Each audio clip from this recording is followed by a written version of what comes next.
Hello and welcome to Channels Book Club. I'm Olakunle Kasumu. As EndSARS protests caught the attention of everyone across Nigeria over the last days, a legend of African poetry departed this world. Today is all about this icon and exceptional playwright and one of the most notable trailblazers of Nigerian literature, Professor J.P. Clarke. Professor Clarke died on 13th October 2020. He departed this world, leaving behind not just his family and loved ones, but a body of work that will continue to entertain, educate, and inspire generations after him.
Joining us via Skype to discuss the life and works of Professor J.P. Clarke is German Anikulapo, the co-founder of Committee of Relevant Arts and Lagos Book and Arts Festival.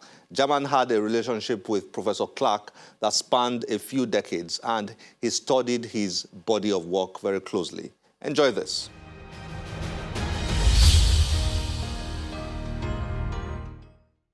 German Anikulapo, thanks for joining us on Channels Book Club. Always a pleasure to have you here. Yeah, thank you very much. My condolences, Professor J.P. Clarke. We lost him a few days back, and I know you had quite a close relationship with him over many years. Yeah, two of us were, myself and Tony Akinsho, my friend, both members of Kora, were referred to as J.P. Clarke's literary children. I mean, but that's what it's always like. You like to sit it's difficult to think of him in past tense. So you call us to come to his house, and we go there, we over drink, and we'll just be bantering, just be exchanging ideas on literature. Tony Akinsho more, because I mean, he gets to read a lot more of these works, and we just spend endless time with J.P. Clarke, just exchanging notes. That I'll miss that. And he was significant. The first Lagos Book and Art Festival, if I'm right, correct me if I'm wrong, what role did he play? Yeah, when we started the Labaf, then we went to him, just as we went to Shoinka. We said, look, that you guys can have your Lagos Book and Art Festival, but don't hang it on anybody. So in a way, he was telling us, do not make me your patron. So which was not why we went there anyway. But he gave us the support right from then. And then, he will just show up. He will not even warn you. He will just show up. And so one of the, he just showed up, and then we said, so you have to mentor our young people. He said, why not? And he was mentoring these kids, like a grandfather who was telling stories and telling them how it could be better. But that JP for you, he told us he may not do it, but here he showed up and he was doing it. He did produce quite a number of incredible works in poetry, in drama. Yes. Wise Revolts, the Ozidi Saga, Son of a Goat. One can go on and on. He Ibadan, a lot of memorable works that people after he's passed on will more than ever before, refer to and remember fondly. In your own opinion, what really stood him out? Which of the works for you, I'm talking at a personal level now, resonates with you the most? Well, as I said, J.P. Clark was producing volumes. So I've mainly encountered his work in volumes. I mean, the volume of poetry, for instance, that's where I've encountered his work. But in terms of, maybe I should go to drama. In terms of drama, the one that became like that very well established in the consciousness of some of us who study theater and who are to be on stage, a Song of a Goat. I don't know if I'm allowed to show I'm showing the cover now. Since he died, I've been taking this everywhere I went to. Maybe because I acted in it, I played a role in it, and I directed it when I was at the University of Ibadan, and it's been one of the most performed play because of the role that J.P. Clark gave to the power of womanhood. The power of our mothers, our sisters, our daughters. So sometimes you can't even contemplate how we came to the point that we say that women are suppressed in Africa, because it gave them a lot of power in Song of a Goat. That's one. Then in Ozidi, Ozidi remains the only play of its kind, in that he went and recorded this is a folkloric thing with the Ijaw people, and he documented it and then transformed and translated it to the stage. So when you talk about spoken word today, performance poetry, I think J.P. Clark was one that really showed us the possibility of connecting those folkloric materials and the proscenium theater stage. But for poetry, you can name so many poems that, but Ibadan has become the one everybody is citing everywhere. Yeah. There's the Night Rain. There are others that even wrote that were really, that touched on personal life. There's a particular collection I have at home. I think the poem between 1958 and 1968, where he wrote all those short lines. I prefer those short lines, okay? But the one that I personally, that I love, said, "Here, nothing ever changes." It was so prophetic. Here, nothing ever changes. The title of a poem. And in that poem, J.P. was talking about how no matter how you beat this nation, it is possible that nothing will ever change. Jama Nadikulakpo, thank you very much for joining us to discuss and pay tribute to the great Professor J.P. Clark. May his soul rest in peace. Thank you very much.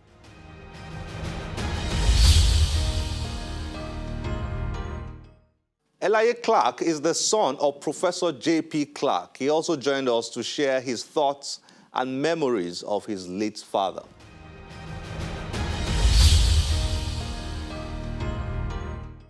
Elie, nice to have you on Channels Book Club. I'm very happy to be here. Thanks for joining us. It's a pleasure. Our condolences to you and your entire family, the Clark family. I mean, you've lost your dad. You lost your dad a few days ago. We all feel very pained. We all miss him. He was such a great man. Yes, he was. But as you said, foremost, he was our father. So it's very, very painful at the moment, but thankfully and reassuringly, he's now at peace and at rest with the Almighty. We thank God. Thank God. Amen. We knew him as a literary icon, a legend in African literature. But of course, you knew him more as a father, a family man. Can you tell us a bit about J.P. Clark, the dad? Yeah. J.P. Clark, the dad, my father. My dad was, he was a very kind man. My father was a very, very loving man. A lot of people saw different sides of my father. You know, as you said, they saw the literary icon. They saw the poets, the playwrights. But to us, he was our dad. And my father was a man full of compassion. He was a man full of integrity. You would not believe how much. It's even on a personal level, sometimes it used to it used to rankle with me because they were just, my father was very, very black and white in certain things, especially in relation to what is right and what is wrong. And he would not move on that. We've lost, sorry, because obviously it's not just me. I have three sisters who are in pain at the moment. So I have a mother who has lost her her life companion. My mother and my father were married for 56 years. Wow. So there's a huge hole that has appeared in our family. We're a bit surprised he's been buried so quickly, 3 days after. Mm-hmm. You mentioned that he wrote about how and when he will be buried. I'm guessing that was his desire, his wish. Yep. He, as I said, that we used to talk about everything, and one of the long conversations we had, fun enough, in the village where he has been buried was about this. He did not want to, he didn't want any fanfare. My father was a very simple man. He didn't want any fanfare. So he pretty much instructed us that this is what he wanted. He did not want to be on display. He did not want to be laid in state. He did not want to spend too long in a mortuary either. He literally wanted to be buried quickly, swiftly, and without too much fanfare. Obviously, the Lord moved mountains in order for my father to have his wishes, but he used people, and people have to be in a position, they have to submit to that. And the people who he used were my uncles. My uncles were amazing. His two brothers, Chief E.K. Clark and Ambassador B.A. Clark. Together with our family and well-wishers, we were able to not only move ourselves, but most importantly, my father, to the village and fulfilled our wish of him being buried within 3 days. It's that in itself is a story I guess I will tell another time. But I am truly grateful to my uncles and all my father's friends and his well wishers and my relations who made this possible. They showed exactly what love in a family can do. Elijah, thank you so much. It's amazing to hear that. And some of us are not surprised. Some of us who knew that part of him. I remember finding it difficult to have an interview with him in 2013 because of his sense of privacy. But eventually we did, and it was such a fantastic time we had with him. And subsequently, you know, we very much kept in touch with him. Unfortunately, we were not able to do a follow-up interview before he passed on. We spoke about it several times the last few months, but unfortunately that did not happen. Thank you, Elijah. Once again, condolences to you and your entire family. Thank you very much for joining us on Channels Book Club. Thank you very much. Let's take care. Ife Paul is a leader of a new generation of poets and creative artists in Nigeria. Thousands of people across the country and beyond have enjoyed and still enjoy his captivating poetry performances. He joins us to discuss Professor J.P. Clark and pay tribute to him by reading one of the legendary poet's poems.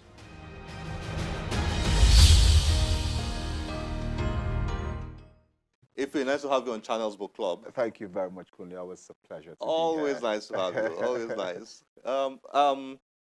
My condolences, Professor J.P. Clark. You did have a personal relationship with him, and so I know it's a big loss for you, and of course the entire literary community in Nigeria. Yes, it is. Yes, it is. Yes, it is. I think it was Jaman and Nikulapo who called me, and I'm broke the news to me. It was very heartbreaking to hear, personally, because I had been putting off a phone call with him, which had actually almost been like a habit of mine, just not keeping in touch as much as I should have, and as much as he wanted me to as well. And I think the last time we spoke was in February. And he had been trying to reach me since December, but I think there's a problem with my phone. And then in February, I called back, I called back basically to catch up. And I was spoken for a long time, and I'd made a promise to come see him, back in Kiagbodo, which he was, I think, partially relocated to at that time. And I never did. The whole pandemic situation came on, and it was just a flurry of events, from that point. It was very heartbreaking to hear, of the news and feeling like, I ought to have called. Where do you place him in Nigeria's literary history? You represent a new generation of poets, and I will say you're a leader of this generation. Performance poetry, different kind of way to express poetry, different from the way they did, back then. But where would you place him in that history? I think the significance of Professor Clark's place in Nigerian literary history is quite obvious. I mean, this was the generation that, in a sense, created, a new kind of literature in English, writing, post the colonial experience, writing, writing in literature, with an African sensibility, and he was at the forefront of that, at the cornerstone of that, not just in terms of, the enviable body of work that he created, not just as a poet, but also as a playwright. As a very significant playwright. But also as a cultural producer and literary producer as well. I think in 1958, he co-edited Black Orpheus, which was, like the primary literary journal, of that era. And in a sense was almost like the first introduction to a local and international audience of Nigerian, homegrown Nigerian writers. And these guys were not famous at the time. They were just, young men who were starting out, as writers. And so he co-edited the Black Orpheus, organized, all of that. I think there was also the Hun, which he also founded and edited, another literary journal. And then this was in 1958. And then in 1982, there was Pep Theatre. So he was an inspiration, not just, as an artist, but also, as a cultural producer. And that's significant for me because it's also almost like a role that I straddle as well, working as a poet and also working, with the festival and generally just creating platforms, for people as well. So I think his role and his significance to Nigerian literature, in that sense, looms really large. So which of his works trip you, the most? That quite a, I mean, he did It- quite it- he had quite a it's- lot of yes, classics. I mean, it's an impressive, over, as it were. And I mean, there's Ibadan, which is Ibadan. which is almost like the perfect Yeah. poem. If there ever was one, it was the perfect poem. And I think one of the poems that came to mind when I heard about his passing was Song as well, which was, more or less like an eulogy to friends, departed, and, very lyrical, as J.P. Clark tended to be. I know you want to pay tribute to him by reading or performing one of his poems. So, which will that be? I'd read Casualties. I'd read Casualties because J.P. Clark is passing away at a watershed moment in Nigeria's history. As we speak, there are thousands of young people on the streets All across over the the country, protesting police brutality, protesting, poor governance, and it's an epochal moment. Yeah. And almost in a sense, you can see that the young J.P. Clark, the young Soyinka, the young Achebe, the young Okigbo, these were people who were right there in the midst of Nigeria's transition and challenges and troubles of that period, and they never shied away from jumping into the fray. I can imagine of speaking, they would have been at the of forefront, speaking truth to power, at the forefront of all and that this. was something they did, right up till until the very end. So I'll be reading Casualties, against the backdrop of that. Mm. The casualties are not only those who are dead; they are well out of it. The casualties are not only those who are wounded. Though they await burial by installment, the casualties are not only those who have lost persons or property, hard as it is to grope for a touch that some may not know is not there. The casualties are not only those led away by night. The cell is a cruel place, sometimes a haven, nowhere as absolute as the grave. The casualties are not only those who started a fire and now cannot put it out. Thousands are burning that had no say in the matter. The casualties are not only those who, escaping the shattered shell, become prisoners in a fortress of falling walls. The casualties are many, and a good number well outside the scenes of ravage and wreck. They are the emissaries of rift. So smug in smoke rooms they haunt abroad. They do not see the funeral piles at home, eating up the forest. They are the wandering minstrels who, beating on the drums of the human heart, draw the world into a dance with rites it does not know. The drums overwhelm the guns, caught in the clash of counterclaims and charges. When not in the niche others have left, we fall, all casualties of the war, because we cannot hear each other speak, because eyes have ceased to deface from the crowd, because whether we know or do not know the extent of wrong on all sides, we are characters now other than before the war began. The stay-at-home unsettled by taxes and rumors, the looters of office and wares, fearful every day the owners may return. We are all casualties, all Saginas are. The cases celebrated by Kwashoko, the unseen camp follower of not just our war. How appropriate, how relevant, so relevant. Extremely so, extremely so, extremely so, extremely so. I think now more than ever we have to listen to our poets. The young people who are performing poetry with their feet, in resonance with everything that has been written, that will still be written. Efe, thank you very much for Kunle. joining us on Channels Book Club. It's always a pleasure. Thank you. Always a pleasure. Nice to have you here.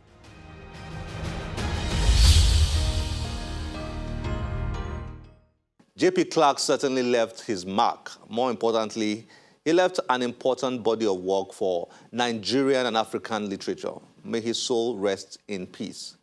Well, I hope you have had a good time with us today. As always, I'm Olakunle Kasumu. Remember, one great book can change your life. Bye-bye.